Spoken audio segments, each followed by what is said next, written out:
Welcome back to another Real Talk reaction. This one's for Scrubs, Season 2, Episode number 5. Hey, don't forget to like and subscribe. And please hit that notification bell. It does help with the algorithm. Alright, a couple comments from episode 4, starting with executive producer Faye, who says, I agree with both of you on the well-roundedness of this episode. Turk is a good person, and I love how he told Todd to go there. I know that he's just going to get better, but I have also heard that you have to be a tough woman to be a great doctor. I think it's a little easier than when the episode aired. Turk is my VIP too, and I love his dances. Yeah. As JD says, Turk has a lot of dances. Great reaction. Looking forward to the next one as well. Hope you beat the YouTube algorithm. We are working on it. Thanks. Somebody recognized it. Executive producer JoJo says, I think this is a point where some people start to get frustrated with these characters because they seem to be learning the same lessons over and over. However, I think that's actually very realistic because life and real people aren't like a stereotypical sitcom where problems are overcome in 20 minutes. JD can be arrogant, Carla can be quick to judge, Elliot craves external validation, Cox is self-sabotaging, and Turk has a hero complex, particularly with the women around him. We see them continue to come up against some of these challenges to varying degrees and work through them organically rather than wrap it all up with a bow after each episode. It's laughing and empathizing with them as they do the work that makes this show beloved in the long run. Just some random thoughts. And I love Turk's solution for Kelso. You think traveling with a woman would be hard? Try putting up with Todd. Yeah, I freaking loved it. It was so brilliant and so well, and you didn't see it coming. He deserved it. Turk for the win. Another W for Turk. Alright, executive producer Lysith with the final comment says, this was an excellent episode, and I love the life lessons everyone learned in the episode. And once again, Dr. Cox teaching Elliot was my favorite part of this episode. Also, Turk's situation with his fellow female colleague is very frustrating due to her annoying personality, but it does add another layer to Turk's work life. Maybe it's me, but Janitor gets zero sympathy with me because his whole workday revolves around bullying JD, and I understand JD does no favors for himself with his behavior, but still the janitor involving another member of the staff in his exploits are a colossal waste of time and resources. Also, Carla and JD becoming friends is very endearing to watch, but he will have to be careful because he's boxing himself into a corner by being so close with both her and his best friend, because I can already envision future problematic situations that he will be pulled into because of how close he's becoming with Carla. Yep. Can't wait for the next one. Gotta be careful. Gotta have a good balancing act with that. Alright, and like, where do your loyalties pull? Yep. You know, all those scenarios. Alright, let's get to episode 5 right now. Work seems different now that I'm a resident. I feel more confident, more like I'll say it, a doctor. Good morning, people. You're gonna be fine, ma'am. I work here. Still doesn't change the fact that you're gonna be fine. Why in the hell are you wearing a coat? I'm a doctor. Look, Babs, if you're truly worried about people seeing your ass, just go ahead and do what all the other girls do and tie a sweater around your waist. Well, I look doctorly. Oh, you look like the guy who goes to a garage sale, buys a Bronze Star, pins it to his lapel, and then tells everybody to call him Sarge. And newbie, nobody likes that guy. Nobody likes that guy. I was in the military. Where did you come from? If I find out you're wearing a bronzy without having served, I'm going to make things uncomfortable for you. Coat-wearing doctors do not take this crap. You were never in the military. Yes, I was. Which branch? The gender branch. I'm watching you. Ooh, that's turn right, the Sasquatch. tables. You see, things have changed. He's gonna get We've begun to attack ideas. new situations. Oh, my back is on fire. If Dr. Amato was any shorter, I'd be passing him instruments with my feet. Dr. Turk, I need you down here. Coming down. Coming down. Even That other would people be are starting hella to say uncomfortable. Like, if I don't get a stool. Oh wait, of course, because I'm a doctor. I've got the outfit. I've got the heart hearing thingy. Stethoscope. Ooh, paging Dr. Know-It-All to the cafeteria. Oh my god, Elliot, calm She down. gets so damn nervous, I swear. Oh, sweet baby James. Most importantly, we've started to treat each other with respect. Dude, you're such a loser, man. I think I look spiffy. I'm trying to separate myself from the whole pack. Oh, you already have, Bambi. You're the biggest geek to ever come through here. He is. Don't laugh. You're the jockey frat boy with a background. Yeah, I am. Oh, do me. You're gonna want to be careful about yelling that out in the bar. Right. I'm serious. Oh, you guys get to be something. The dork, the jock, the spicy firecracker from the School of Hard Knocks. No thanks, Carla. Tell me what am I? You're white. The whitest. Yeah, you are. Yes, JD's white. I ain't hearing that woman because I'm talking to him. Okay, it's a tie. It's a tie, yeah. Now that you show it out. I can't do this all on my own. No, I know I'm no Superman. I'm no Superman. Ain't that the original song? You got me in the ICU for a cold? Mr. Blair, you have a severe sinus infection with orbital extension. You were admitted delirious from your 106-degree temperature, completely naked, and very adamant about Naked. staying that way. I was hot. I should like it. that. Short coat, sport. Yeah, it's... You're a bit of a slut, aren't you? Wow.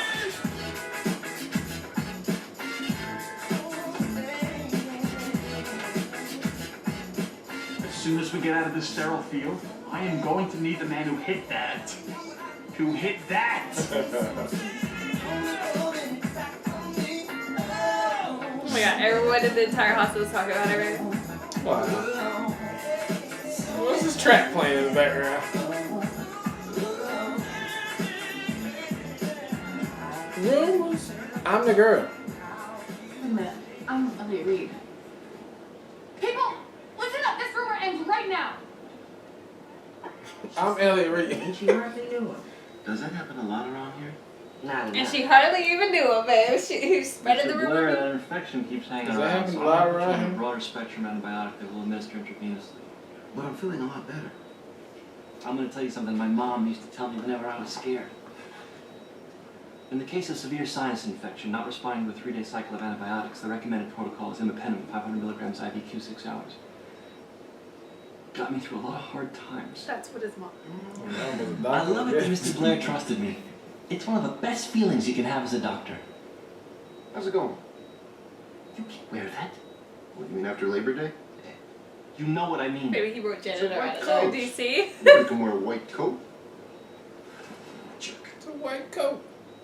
You're what we call a goner. I'm kidding, there's nothing there. Don't do that. I'm kidding. No, that's not even funny. Mrs. Pumphrey here has inflammatory bowel disease, huh? Yeah, and the new drug they're testing at the clinical trial could really help her out, but of course she doesn't qualify. Right. You okay, Mrs. Bunbury?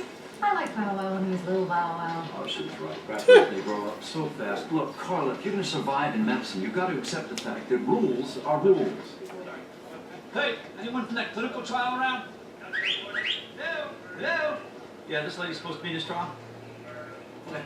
What the hell did you just do? I just dropped her off. This, and I know you will. Could I be shirtless? I think it would be more impressive if I was shirtless. He literally was just like, and here she Here is. she is. If you round the corner, That's just how you do it. a puppet jumps out of your face. Freeze! Stop! You're done for. It's over. Does it have a real gun or a puppet gun? Puppet gun. They'd sew it to his hand. Okay, I'll watch that.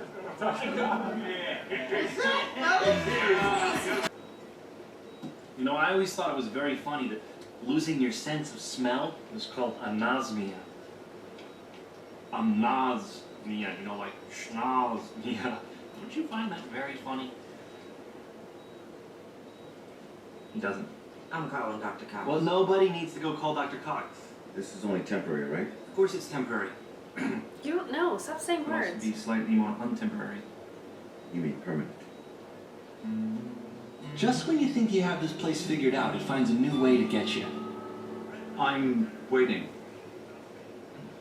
Unfortunately, you put us in somewhat of a legal bind. Way to go, Ted. God, man, you couldn't scare a child. You couldn't scare a child. I wouldn't want to. I have no idea how much money this hospital makes from that GI trial into which you took the liberty of enrolling your patient. I'm gonna go ahead and guess $7. Sometimes it comes right at you. Keep smiling, tough. You smell. First, I'm going to Better finish that up there, Bobcat, because I'm not breaking my gate. What are you looking at? Nothing. Sometimes it sneaks up on you.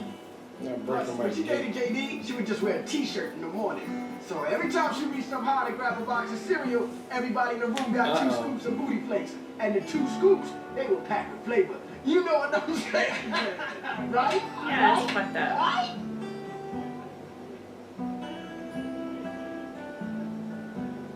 What's he trying to do? Not be insistent?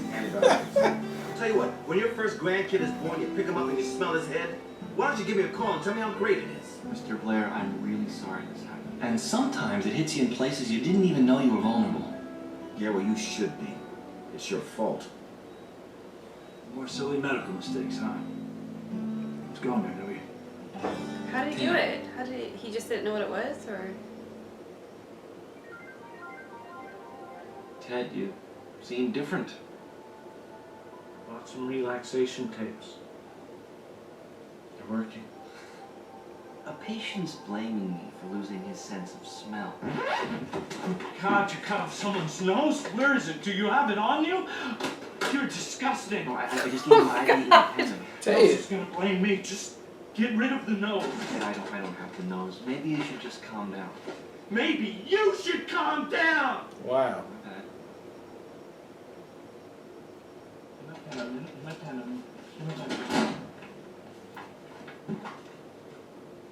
Unlike gentamicin and tetracycline, imipenem has never been associated with anosmia. My God, we're okay. He knew the whole time. Fan-damn-tastic. Thought you better do the old heel-toe out of here because you know as well as I do I'm going to take this out on Sunday. Bye-bye. Bye-bye. Guess you better do the hip. I'll tell you. May I join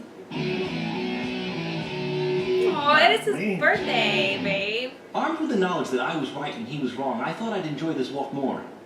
Still, I couldn't help but empathize because I'd been there and I saw the signs. The shameful averted gaze, the nervous shifting, and of course, the wild, uncontrollable urination. Oh my God. It's just so much. Yeah. Surely you approve, but for the last time, I'm up here. I'm up here. I'm up here. You were wrong and I was right. A big one? Anosmia isn't a side effect of IV imipenem.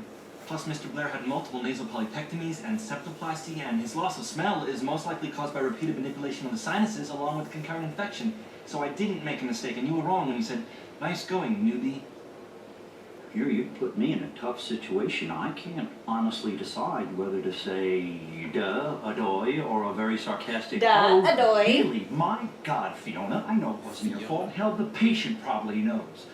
But it seemed other than just what, like maybe being able to blame somebody for a second or two just might make him feel a little better. And I know, maybe it's me, but doesn't that seem like something that goes right along with wearing that fancy white coat? It does, doesn't it?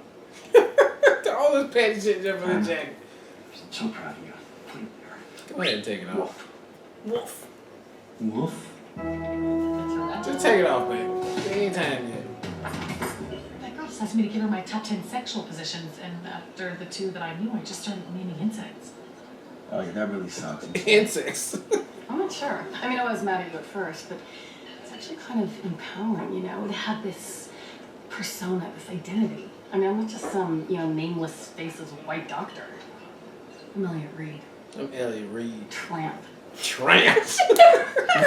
Oh, that's great. If you're happy, I'm happy. The weird thing is she said she already tried stink bug. I was just started naming bugs. I still don't know why I was so desperate for everyone to know it wasn't my fault. Dr. Cox, Dr. Kelso has something he wants to say to you. So, I hear there was an age mix-up that I was aware of, and, anyway, You're okay. You're okay. I'm sorry. You okay? I guess it comes down to how we want to be seen by other people. I'm proud of you, Robert. Put her there. Wolf.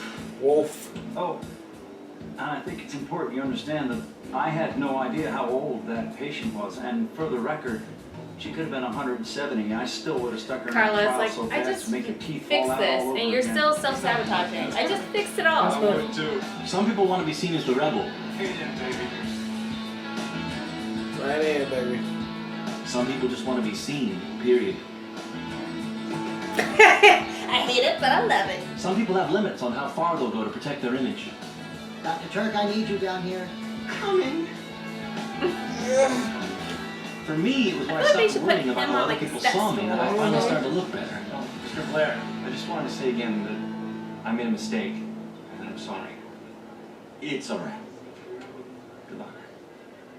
Come on, baby. Let's see if we can find you a ride. Laverne. Careful.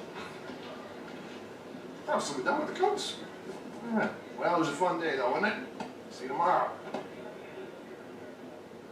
You know, maybe tomorrow I'll get a bad haircut and push around a mop all day. I know you don't have to do it, okay? Mistake!